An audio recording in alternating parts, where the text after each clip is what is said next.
física también. Y bueno, yo quiero que Maripau inicie lo que va a ser este encuentro, nunca mejor dicho, y este intercambio de experiencias tan intensas para la mayoría de los que estamos aquí. Cuando quieras, Maripau, y muchísimas gracias. Bueno, hola, ahora. Yo quiero dar las gracias en primer lugar a todas vosotras, porque sé que muchas estáis en este libro, en Las desterradas hijas de Eva, pero también a la editorial por haberme propuesto presentar esta obra valiente y necesaria, por lo que felicito públicamente a Consuelo por haberse querido embarcar en ella. Hoy vamos a presentar un libro del que yo creo que ni la propia autora podía prever que tuviera ya una campaña de promoción hecha casi antes, bueno, sin el casi, antes de que saliera el libro. En mi condición de periodista, les puedo asegurar que muy pocas veces ocurre que una campaña de promoción se adelante, en este caso creo que ha sido casi un mes, se adelante la campaña espontáneamente, además, a la salida del libro que promociona. ¿Por qué ha ocurrido esto? A mi entender ha ocurrido porque Las desterradas hijas de Eva no es un libro al uso, es el fruto de una excelente investigación de Consuelo García del Cid que ha permitido mostrar públicamente las vidas de unas mujeres, por desgracia muchas y absolutamente inocentes, que han quedado marcadas por una época oscura, la del franquismo, siendo sorprendente que las estructuras en las que se apoyaba el régimen para someter a la mujer se hubieran prolongado más allá de la muerte del dictador. De hecho, la autora nos recuerda con mucho acierto que fuimos a votar por primera vez en la transición sin que hubieran sido borradas las huellas de la barbarie franquista. Como denuncia Consuelo, estas mujeres, estas desterradas de Eva, no reclaman ni siquiera un tribunal, sino una tribuna en la que hacer oír sus voces. Las protagonistas de este libro, las víctimas, llevan años clamando porque alguien les escuche y no lo había hecho nadie hasta ahora. Insisto en que antes de que este libro viera la luz, por fin los medios de comunicación han abierto sus puertas a la denuncia de una situación ante la que muchos, sobre todo los responsables, se han pasado décadas mirando hacia otro lado. Se han pasado años permitiendo que estas desterradas vivan en silencio y en muchas ocasiones también en soledad un verdadero infierno ante el que la sociedad no puede ser indiferente, aunque lo cierto es que lo ha sido hasta ahora. Y mientras actualmente se está intentando dilucidar si el supuesto robo de bebés que ha saltado a las primeras páginas, como bien sabéis, de los medios de comunicación, constituía una trama organizada, la autora, a través de su exhaustiva investigación, tiene clarísima la respuesta: un sí rotundo, un sí sustentado en la base ideológica y, por qué no decirlo, perversa y maligna, ya lo sabemos, del régimen dictatorial impuesto por el general Franco durante 40 años. El origen de la trama que se cuenta aquí, de los preventorios, que válgame Dios el nombre, yo no lo había escuchado, he de decirte, hasta que leí tu libro, o sea que olvidado ha estado sin ninguna duda. Los preventorios, las siniestras maternidades, los reformatorios. El origen de esta trama lo sitúa Consuelo en un sombrío organismo llamado Patronato de Protección a la Mujer. ¿Lo conocéis? Sí. Claro. Más que protegerla, la exterminaba, o al menos intentaba exterminarla. En el libro, Consuelo va desgranando las principales armas de la dictadura, que bien conocéis, para imponer su absurda ley de la sanación a base de rezos y de palos, a base de castigos que parecen sacados del peor túnel del terror y que vulneraban los derechos más elementales y más fundamentales del ser humano. Lo que ella hace es una disección, yo diría que como si la pluma fuera un bisturí, de los organismos estatales en los que se produjeron verdaderas aberraciones que hoy serían consideradas como graves delitos. En primer lugar, el famoso Patronato de Protección a la Mujer, que en algún momento del libro Consuelo compara con la Gestapo. Se fundó en el año 52 y duró nada menos que hasta 1983. Con decir que estaba presidido por Carmen Polo de Franco y que contaba en su directiva con el obispo de Madrid, Alcalá, pues la verdad es que ya se dicen bastantes cosas. Ellos tenían que apartar a las mujeres del vicio, del vicio muchas veces de ser inocentes, era el gran vicio, la gran culpa, y educarlas cristianamente. Estaban ayudadas por las cruzadas evangélicas, fundadas en 1937 por el padre Doroteo Hernández. Las cruzadas se dedicaban a rehabilitar a mujeres sin distinguir entre prostitutas, delincuentes y madres solteras. Todo en el mismo saco, todo venía a ser lo mismo y se resumía en que eran unas perdidas. La expresión oficial del régimen eran jóvenes caídas o en riesgo de caer. A estos ángeles caídos se las aislaba y se las desterraba del mundo.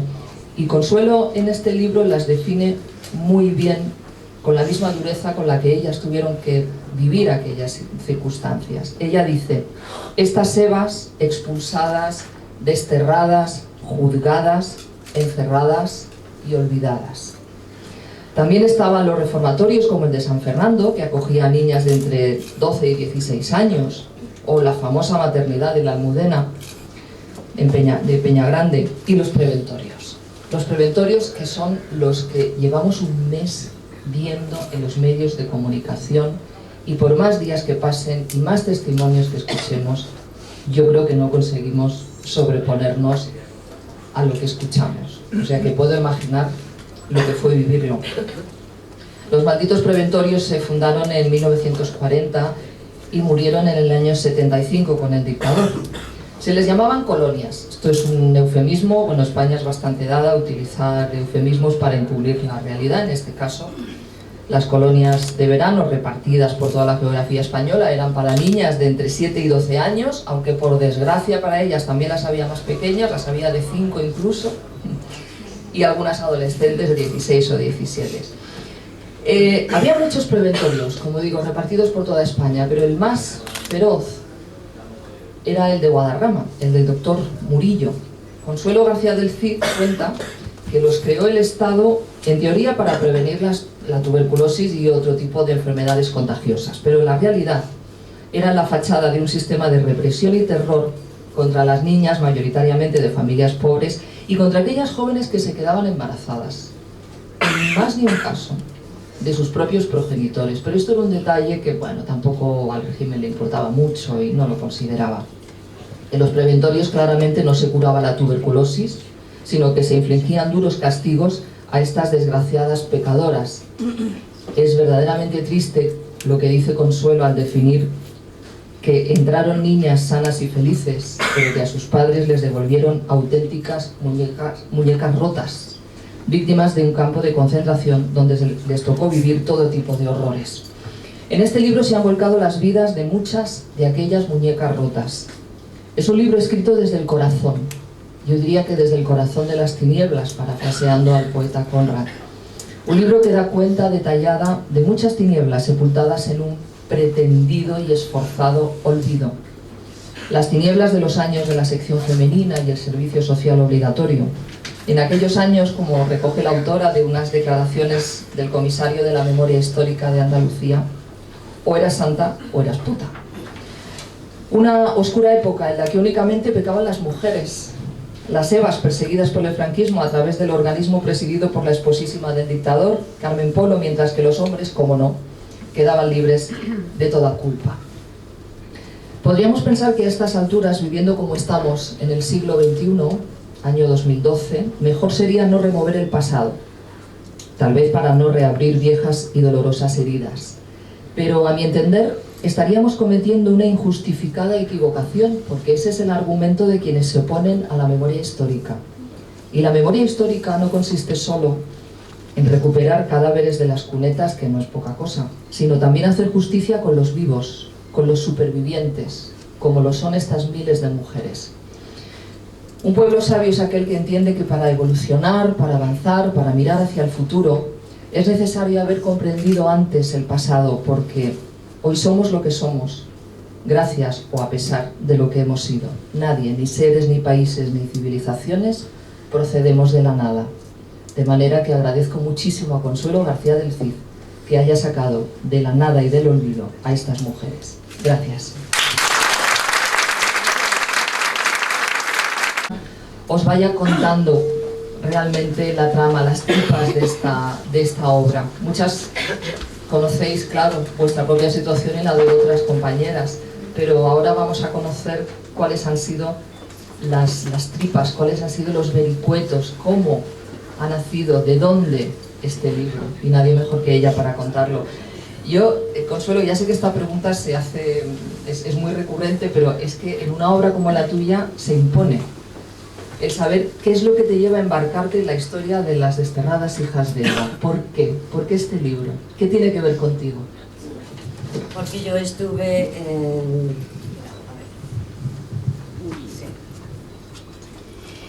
estuve en uno de los centros del Patronato de Protección a la Mujer de los 15 a los 17 años.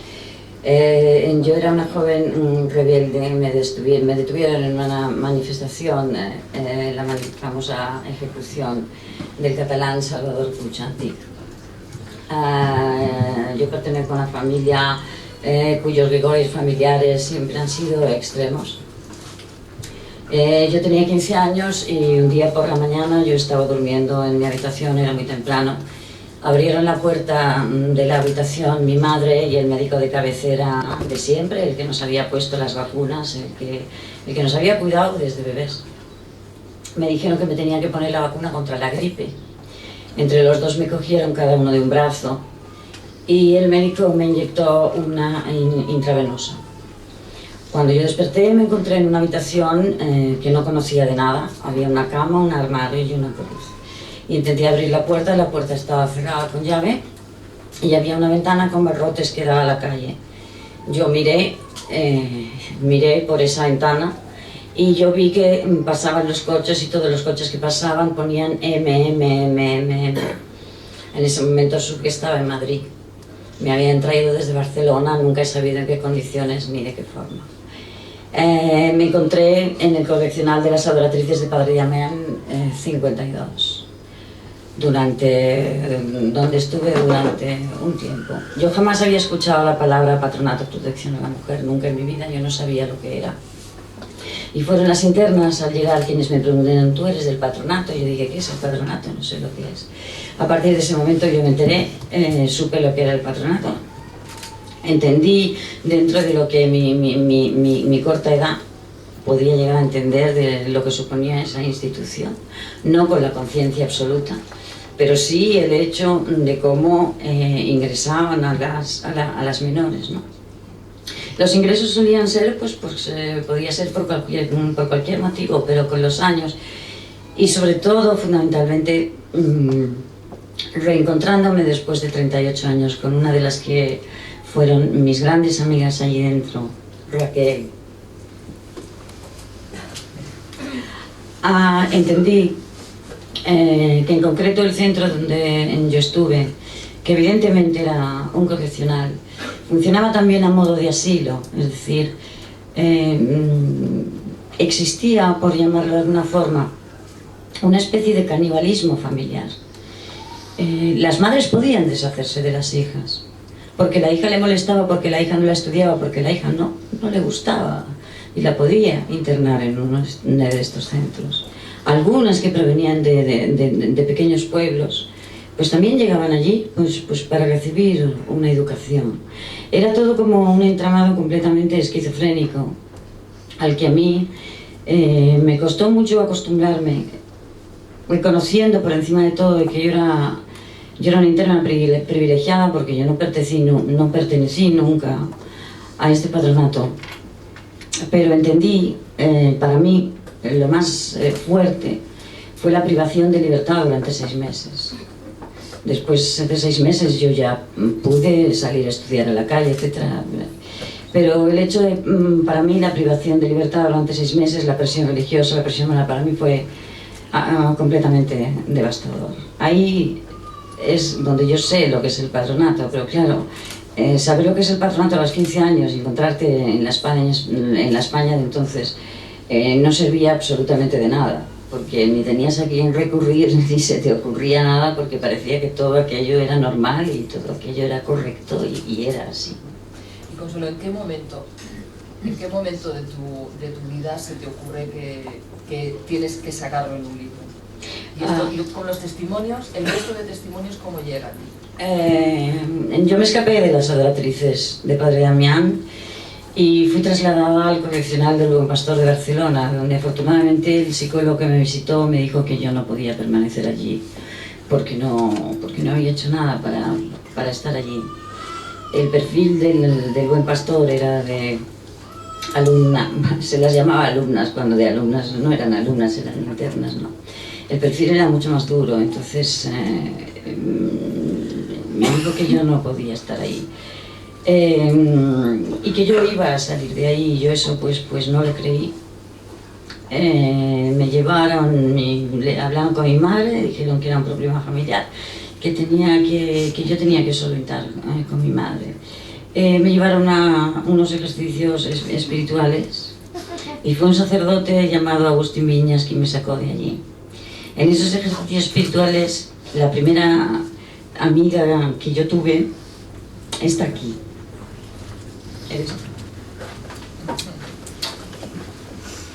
Ahí regresé a mi vida normal, pero cuando yo salí en libertad del Buen Pastor, les prometí a todas las internas que yo sería escritora y aunque pasaran 30 años, yo contaría todo lo que se hacía con las menores en España. De ahí viene.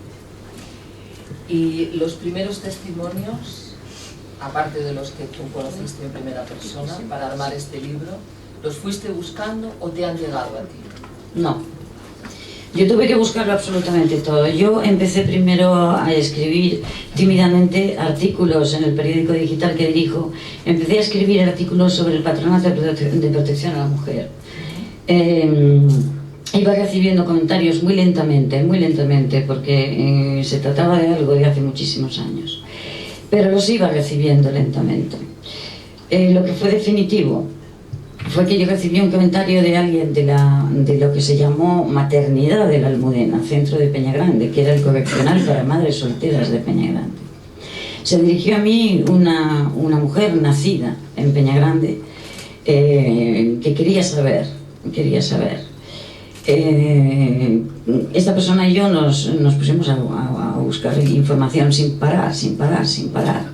En ese momento, cuando me meto en concreto en el centro de Peñagrande, es cuando yo descubro la barbarie más atroz que ninguna mente humana podía imaginar. Se abrió una página en Facebook y fueron apareciendo víctimas, que a pesar de que habían pasado 30 o 40 años, empezaron a hablar. Muchas jamás habían hablado de eso. Les di lo único que tenía, que era mi palabra de honor, que iba a conservar la confidencialidad de quienes quisieran, que quienes quisieran dar su nombre y dar la cara, que así sería. Pero a partir de ahí empiezo a darme cuenta de lo que suponía ese entramado llamado maternidad de la Almudena Peñagrande. En una maternidad que se llama maternidad porque se va a dar a luz. Es decir, se ingresa porque se está embarazada con dolor del parto y se va a dar a luz, pero no se vive. No se ingresa a una mujer embarazada porque la echan de casa, porque tus padres te rechazan, porque la sociedad de entonces criminaliza a la madre soltera y la convierte en una golfa social, por tanto, una vergüenza en el pueblo donde vive, en la ciudad, para sus vecinos, para sus propios padres. Bien. No la encierran en un lugar donde permanece los 9 meses de embarazo, donde se la obliga a trabajar cargando sacas de correos en camiones, por ejemplo, donde se la pone en un mercado, por ejemplo, en los años 70, porque hay que distinguir las prácticas que tenían lugar en décadas determinadas.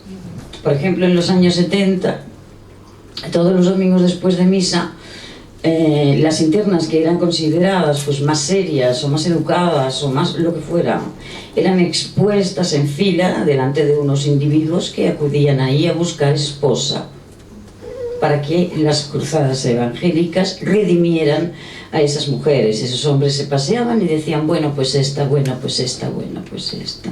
Esto se hizo en los años 70 en Peñagrande. Como eso puedo decir infinitas barbaridades del centro de Peñagrande. ¿Y qué pasaba con los niños?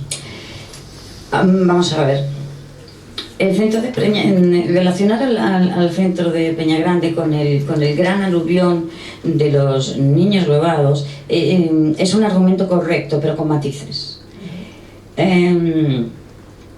Cuando ingresaban en Peñagrande, la presión para dar el niño a la adopción era desde el primer momento en que llegaban. Es decir, tú eres una desgraciada, tú no sirves para nada, tú eres un rechazo social, tú no vas a encontrar un hombre que te quiera, no aspires a formar una familia y tú no puedes mantener este hijo. Si tú eres generosa y no eres egoísta, tienes que ceder este niño a la adopción. Obviamente la que decía no, no, no y no, era no.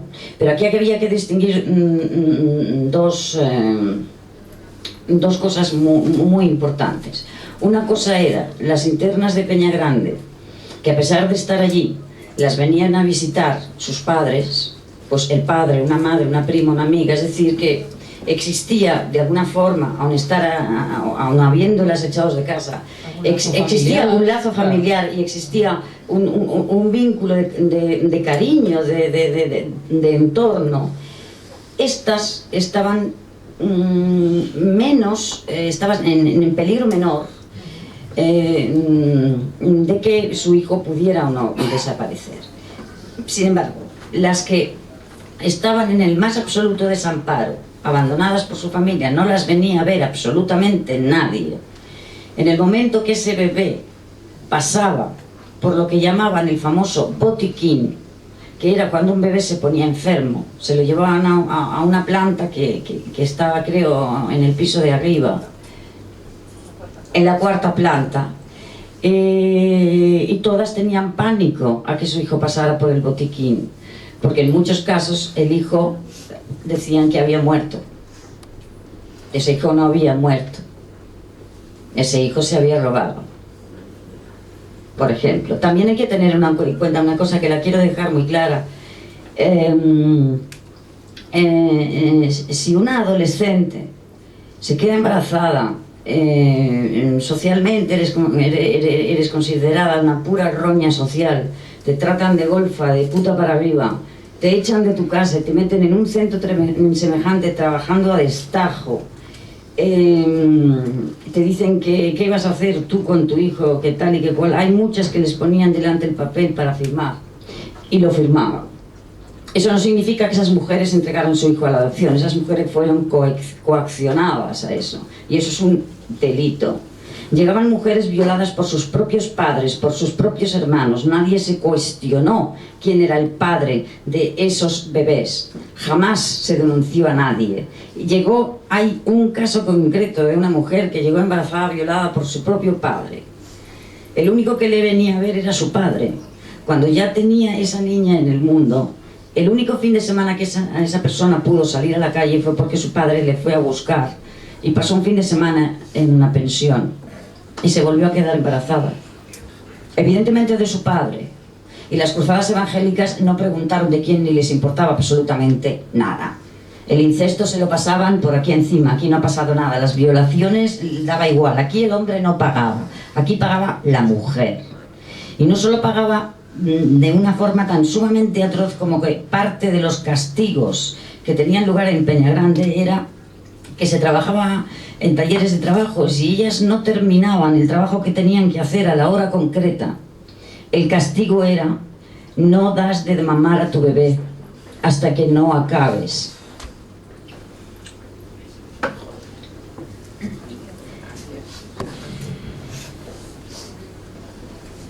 Ánimo, fiar. Ánimo.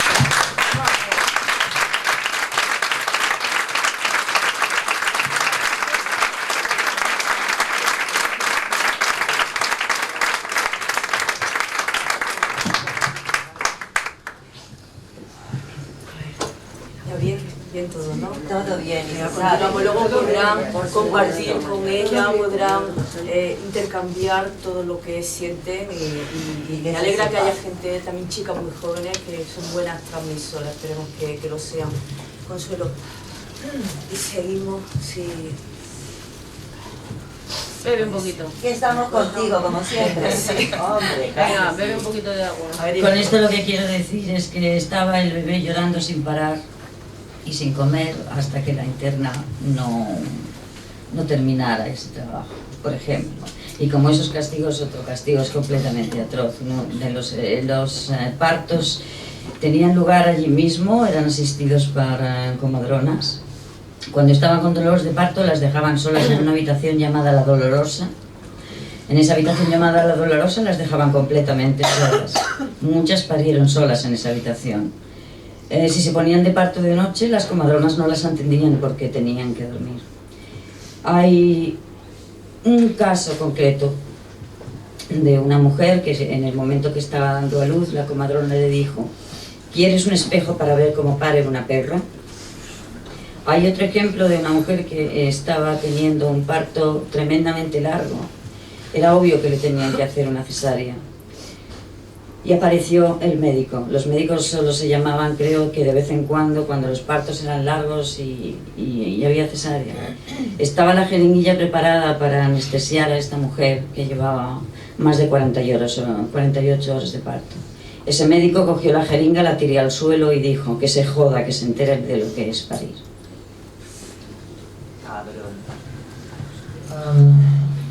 Consuelo, como lector a uno le cuesta avanzar por las páginas. Sí. Yo te confieso que más de una vez he tenido que cerrar, dejar reposar Sí. y volver a abrir. Sí. Pero como escritor, como escritora, ¿cómo ha sido tu proceso? Es decir, ¿cómo has hecho tú que te haya podido pues ayudar para escribir? Porque yo no creo que haya sido un libro fácil de escribir. Si no es un libro fácil de leer por el dolor que causa, y es un dolor que por edad, en mi caso, me pilla un poquito lejos, no mucho, pero un poquito. Intentas imaginarlo, ¿eh? Yo creo que por más que intentes, es muy difícil si no has pasado por ello, ponerte en la piel. Pero como escritora, ¿cómo ha sido tu proceso para poder avanzar en la escritura? Devastador. Devastador porque lo empecé en la más absoluta soledad. Yo pedí ayuda a escritores o intelectuales supuestamente comprometidos en la memoria histórica. Me dijeron que me estaba metiendo en un terreno pantanoso, que a nadie le interesaba la historia de miles de adolescentes que ahora ya son mujeres y pasaron por esos centros, que me estaba metiendo en un tema muy peligroso que yo misma y que no me iban a ayudar. Durísimo. Durísimo primero porque yo creo que, bueno, no es que lo crea, estoy segura. Creo que nadie que haya sido víctima o del patronato de alguno de estos centros y tal, habría podido escribir este libro. Nadie. Para poder entenderlo, para poder plasmar todo lo que yo he plasmado, para reflexionarlo, había que haber pasado por allí. Yo cuando lo estaba escribiendo llegué a sentir incluso una gran vergüenza personal, porque yo lo pasé muy mal, pero al lado de las demás lo mío fue prácticamente un chiste, a pesar del sufrimiento que a mí me produjo, ¿no? Yo me encontré fundamentalmente con el centro de Peñagrande y con el preventorio, que fue al final, que bueno, esto es de locos, o sea, sobre todo el hecho de que estamos hablando de que Franco murió en 1975. Peñagrande siguió funcionando en 1984. Franco estaba muerto y más que muerto. Y esas mujeres no se las tuvo en cuenta para nada. La famosa transición española, que ha sido una mentira como una casa, lo que fue era un post-franquismo. Durante la apertura, cuando había tanta prisa porque salieran las mujeres desnudas en el cine, por el porno y todo eso, resulta que había miles de mujeres encerradas en esos centros por hechos que no se sostenían ni con cemento armado. España ha sido siempre un país bipolar en sus actitudes, dividido en dos partes. Pero ¿cómo es posible que esto siguiera funcionando hasta 1984? ¿Cómo es posible que se ignoraran a esas miles de mujeres? ¿Por qué no se sabía lo que pasaba en esos conventos? ¿Por qué no se sabía lo que pasaba en Peñagrande? ¿Por qué se han callado médicos, comadronas? ¿Por qué ahora cuando ha salido la luz y se dice el nombre de una comadrona, aquí a todo el mundo le da un desmayo y son pobres ancianitas que se van a morir y si se mueren las habremos matado nosotras por haberlos denunciado? ¿Quién le manda? No, perdón, no. Hasta 1984 estos hechos no es que no tengan perdón de Dios alguno, es que son la vergüenza de este país.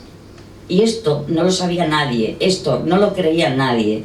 Y si yo no hubiera conseguido testimonios, documentación, hechos claros, direcciones, nombres, esto pasa desapercibido y miles de mujeres en este país se quedan con eso para el resto de su vida. Y muchas no lo han contado jamás. Y las pocas que a lo mejor lo han contado a alguien, pues la gente escucha y dice, tú estás exagerando mucho, tú estás loca. ¿Por qué no lo han contado? En el caso de Peñagrande es porque hay un gran estigma. Las mujeres que pasaron por Peñagrande pasaron por ahí estigmatizadas y culpadas socialmente por estar embarazadas. Entonces, muchas, es cierto, que se quedaron sin hijo o daron el hijo a la adopción. Y ha sido un secreto que han mantenido su vida entera. No lo han sabido ni sus maridos. Yo he recibido testimonios de mujeres que no lo sabía ni su marido lo que me estaba contando. No es que sientan una vergüenza, no, es que se ha mantenido un estigma. Hay una gran diferencia, por ejemplo, entre las que pasaron por el preventorio. El preventorio se cierra en 1975, ya cuando muere Franco. Y las que pasaron por Peñagrande. Las que pasaron por el preventorio eran niñas. No las había culpado la sociedad de nadie, de nada. No las llamaba golfas, putas ni nada, simplemente eran niñas, estaban allí y fueron maltratadas físicamente como niñas. Pero las de Peñagrande eran culpadas socialmente y entonces su testimonio era mucho más difícil de que se abrieran, de que lo contaran. Sí, yo estuve allí, estuve en ese año, me hicieron esto era así, porque de verdad nadie se puede imaginar la cantidad de mujeres que a mí me han hablado y me han dicho, es que yo tengo hijos y esto mi marido no lo sabe. Mujeres que han tenido un hijo al que no han vuelto a ver.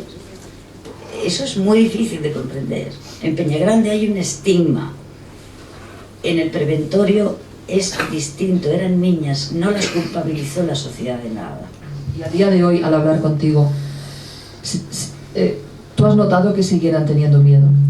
Es decir, no está cerrada en absoluto esa herida, no se va a poder cerrar nunca en ellas. En una inmensa mayoría creo que no. No.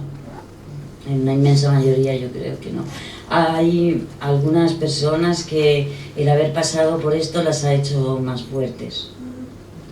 Pero hay una inmensa mayoría que no, que es una parte de su vida que está ahí, que ha influido en sus relaciones sentimentales, en su forma de ver la vida, incluso pues en tener miedo al agua, tener miedo a la oscuridad y una serie de efectos que son muy difíciles de eliminar después de tantos años. Lo que yo sí creo, lo que creo firmemente, es que el hecho de que todo esto haya salido a la luz sí que ha ayudado, de que lo han podido contar, de que se han unido, se han encontrado, hablan entre ellas, los testimonios son todos. Es increíble que mujeres que no se conocían, o sea que porque no se conocían, de ciudades distintas, incluso del extranjero, que hablaban y era lo mismo, exactamente lo mismo.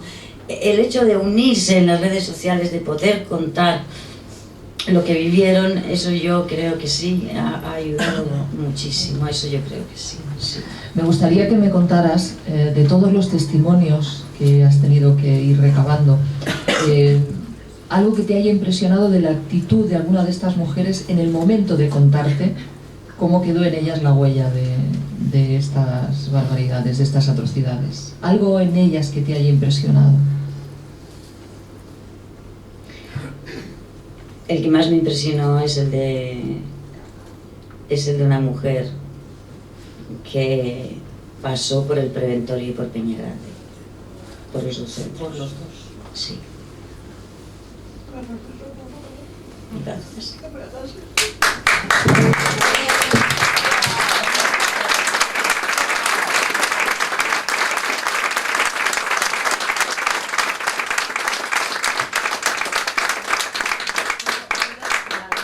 ¿Puedo decir algo?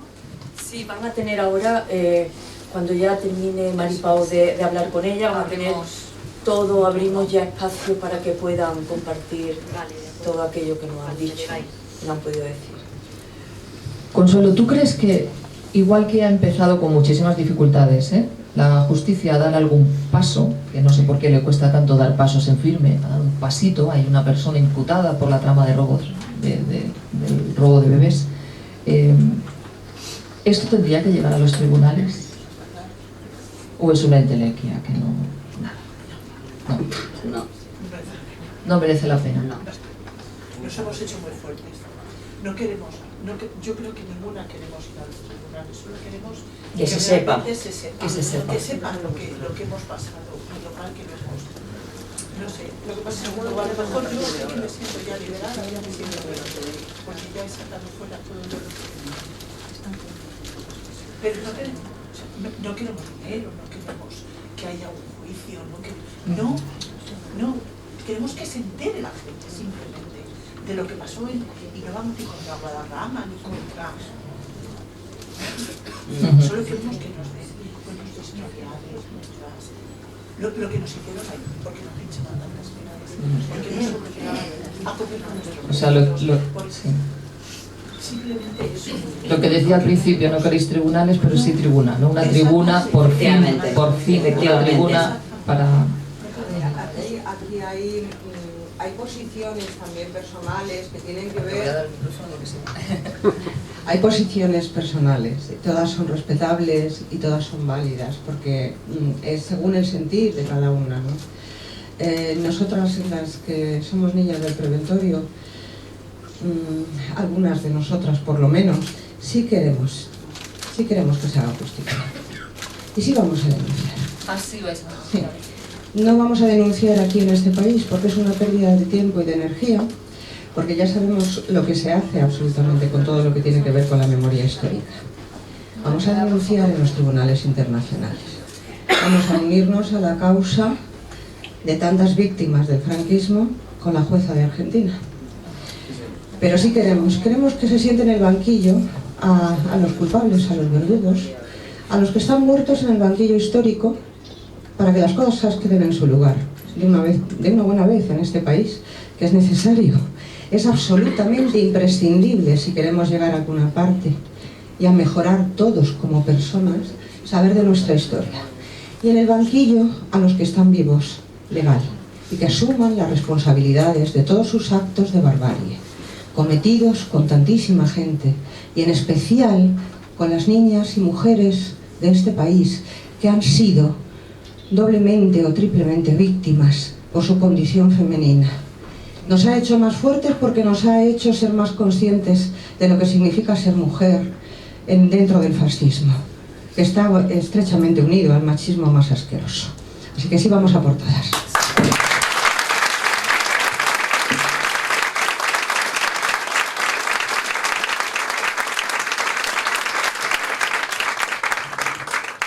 Me parece incluso una noticia, ¿no? Me parece una muy buena noticia, y es verdad que todas las actitudes son respetables, pero bueno, también se puede entender, ¿no? Yo creo que se entiende tanto una como otra.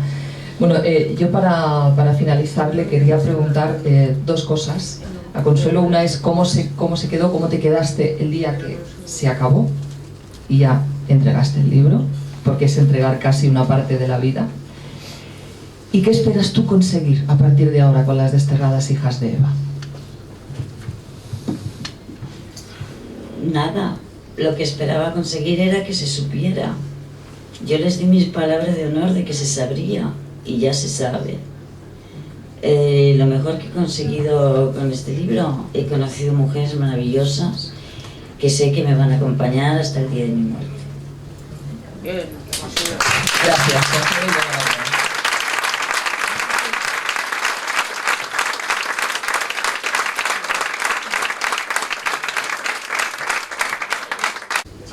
si me oyes, me oyes. Hola. Bueno, me llamo Alicia García y para quienes no me conocéis, pues yo soy niña del preventorio del año 1957, junto con mi hermana hasta aquí presente, María Teresa. Por supuesto que no voy a hablar nada en absoluto de mí. Lo que quería expresaros es que el sentimiento que tengo, mi deseo es que no estuviéramos aquí ninguna.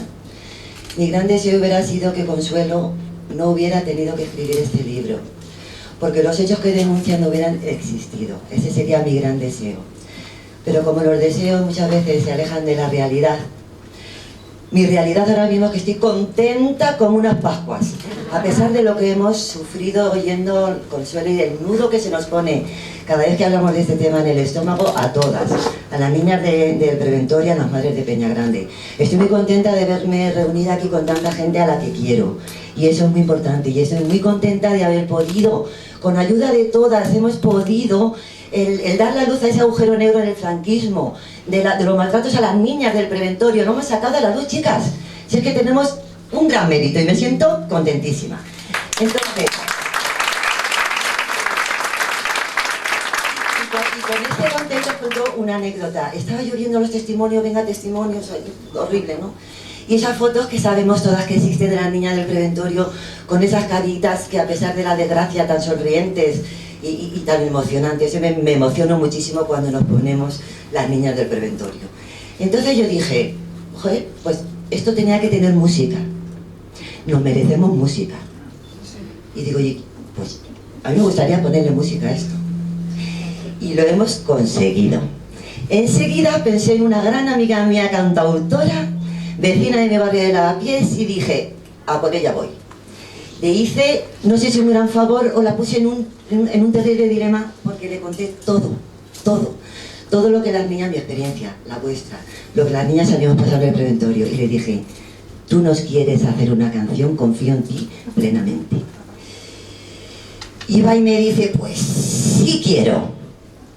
Entonces le voy a presentar a mi gran amiga Arita Mitten, que es una compositora peruana, afincada en España hace mucho tiempo, vecina mía queridísima de Lavapiés, y que nos ha hecho una canción. Vaya por todas las niñas adolescentes de los reformatorios, por las madres de Peñagrande y por las niñas del preventorio. Arita Mitten.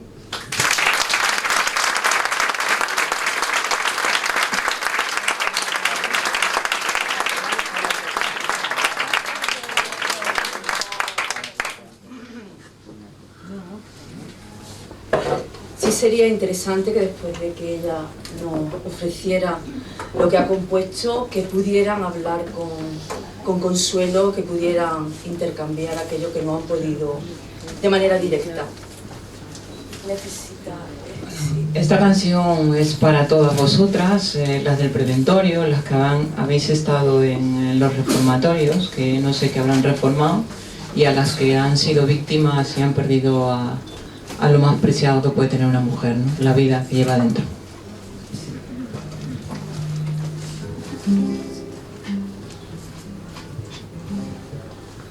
Secuestraron mi niñez, su adolescencia y mil vidas, nos marcaron con la culpa sobre recientes heridas que hicieron manos ajenas de los propios o de extraños, y por ser hijas de Eva nos dieron trato inhumano.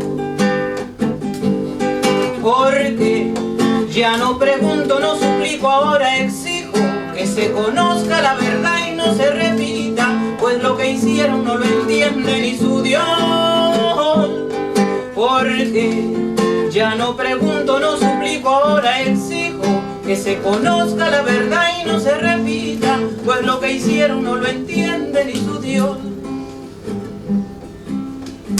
Muchas fuimos engañadas, con diversión, con descanso, pa' que nos hablen de Dios, y nos llenaron de espanto.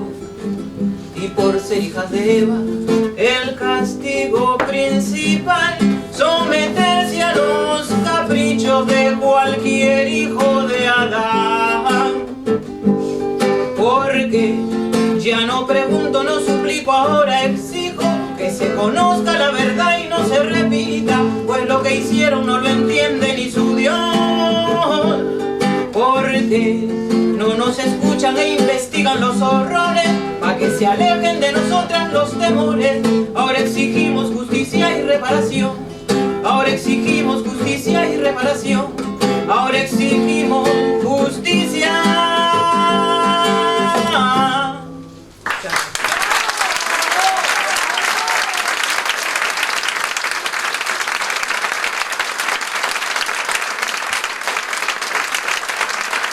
Televisión en el que denuncié Peñagrande precisamente. Yo regresaba a Austria y habitualmente siempre la escala la hacía en Palma de Mallorca, pero fue la escala en Berlín. Yo me encontraba en Berlín y se me acercaron dos señores muy bien vestidos, de gris, altos, correctos. ¿Es usted Consuelo García el Cid Vieja? Y digo, ¿y ustedes quiénes son? ¿Podemos hablar un momento con usted? Digo, pero que yo no voy a hablar con nadie que no se identifica. Por supuesto no quise hablar con ellos, seguí caminando y en el momento que me encontré en la puerta de salida, en ese justo momento dije, pero si estoy en Berlín y se han acercado a mí en perfecto español y saben mi nombre, ¿qué es esto? Ese vuelo de vuelta la verdad es que lo hice bastante acojonadilla. Después ha habido pues de todo tipo, amenazas de todo tipo, insultos de todo tipo, pues desde barbaridades, que me callara. Perdona una pregunta, ¿quién puede tener tanto miedo? ¿O quiénes pueden tener tanto miedo? Los que siguen vivos, los que siguen médicos de Peñagrande, comadronas de Peñagrande, cuidadoras del preventorio de Guadarrama, que la mayoría viven, cuidadoras, muchísimas, sacerdotes, curas, están vivos.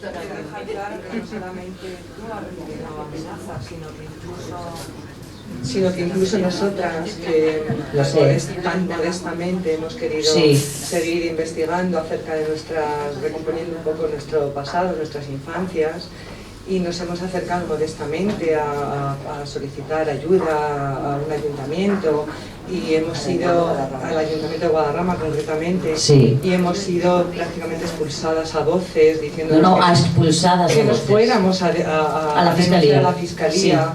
Y nos han mirado con ironía y con desdén, y bueno, pues que tan humildemente hemos hecho lo que hemos podido, que no ha sido más que levantar nuestra voz y decir lo que pensábamos.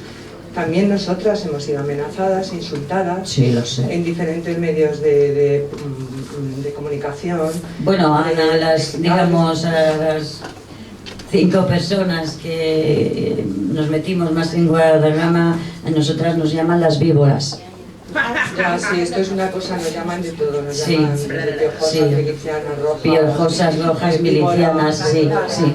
Muertas de hambre también, Ahora que he recuperado el habla, pues decirte nada más que te agradeceré eternamente que yo hablaba de este tema con mi hijo cuando era más pequeño, y le contaba historias, contaba unas madres a los niños, y a él le sonaba un poco como un cuento, de terror.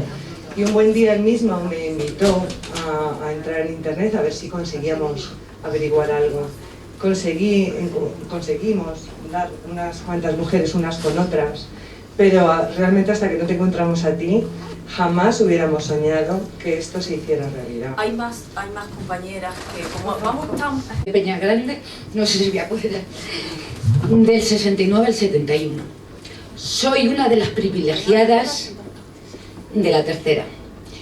Aún así, me he enterado ahora que era privilegiada, pero aún así recuerdo las duchas frías, los castigos por escaparme para ver a mi hijo, y no me lo quitaron, pero me costó mucho trabajo, porque lo intentaron mucho. Y yo iba a mi familia a verme, mi madre, mis hermanos. Tenía una tía muy pesada que iba todos los fines de semana. No me puedo imaginar lo que sería de las que no eran privilegiadas. A mí no me dieron ninguna clase. Yo lo único que hacía era trabajar.